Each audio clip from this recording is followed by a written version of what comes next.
Hi friends, welcome to killer channel. Friends, ఎవరైనా మా ఛానల్ని సబ్స్క్రైబ్ చేసుకోకపోతే సబ్స్క్రైబ్ చేసుకోండి. ఎవరైనా మీ డాగ్స్ కానీ మీ పెట్స్ కానీ అమ్మాలనుకుంటే మా ఛానల్ వాట్సాప్ నెంబర్కి మెసేజ్ పెట్టండి. ఫ్రెండ్స్, ఇవాళ మీకోసం top quality Siju female puppy తీసుకురావడం జరిగింది. ఇది శంషాబాద్లో అవైలబిలిటీలో ఉంది. అండ్ దీని ఓనర్ ఏం చెప్పారంటే, వీలైతే ట్రాన్స్పోర్టేషన్ ఫెసిలిటీ అయితే ప్రొవైడ్ చేస్తామని చెప్పడం జరిగింది. అండ్ ఈ పప్పీ ఏజ్ వచ్చేసరికి 35 days అని చెప్పారు. ఫ్రెండ్స్, ఓన్లీ ఫీమేల్ పప్పీ అయితే అవైలబుల్లో ఉంది అని చెప్పారు.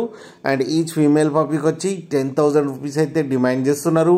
అండ్ రేట్లో స్లైట్గా నెగోషియబుల్ ఉందని కూడా చెప్పడం జరిగింది. ఫ్రెండ్స్ మీరు చూడొచ్చు పప్పీస్ ఎంత హెల్తీగా ఎంత క్యూట్గా ఉన్నాయో. కింద వీడియోలో మీకు ఎవరికైనా నచ్చితే టైటిల్లో కాంటాక్ట్ నెంబర్ ఇస్తాను, కాంటాక్ట్ అవ్వండి, మాట్లాడి తీసుకోండి. ఫ్రెండ్స్, అలాగే ఒక్కసారి డీల్ సెట్ అయిన తర్వాత అన్ని డీటెయిల్స్ బాగా చెక్ చేసిన తర్వాతనే మనీ పంపాలని కోరుకుంటున్నాం. ఫ్రెండ్స్, అలాగే మా ఛానల్ని సబ్స్క్రైబ్ చేయడం మాత్రం మర్చిపోకండి. ఫ్రెండ్స్.